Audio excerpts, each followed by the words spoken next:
sözüm dinlesin kaçmağın, şemala sallanan mail etti beni yar saçların. Kaytman ümüktün uzun parmaklan, halı keşti kaymalar çitergi. Edipli sada çepeksice çepirgi. Kaytman ümüktün uzun parmaklan, halı keşti kaymalar çitergi. Edipli sada yakmağın oda çepeksice çepirgi. Diyen sözlerimi katı verme yar, karışmaz yaşlık yılları törgü.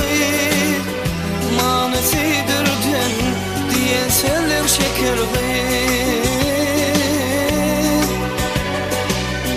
Diyen sözlerime katı verme yar, karışmaz yaşlık yılları törgü.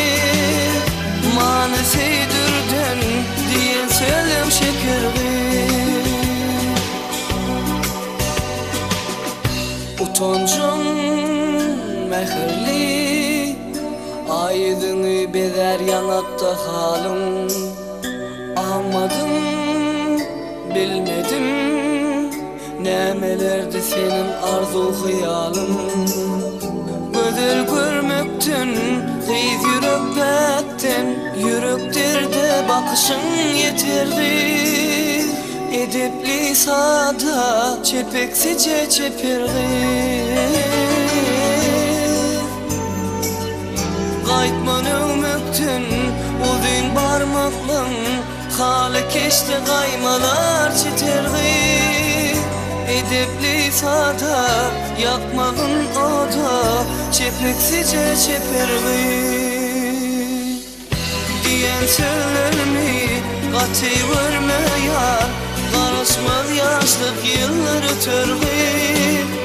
Manisidirden diyen sözler şekerli. Diyen sözlerime katı verme yar, karışmaz yaşlık yılları törgü. Manisidirden diyen sözler şekerli.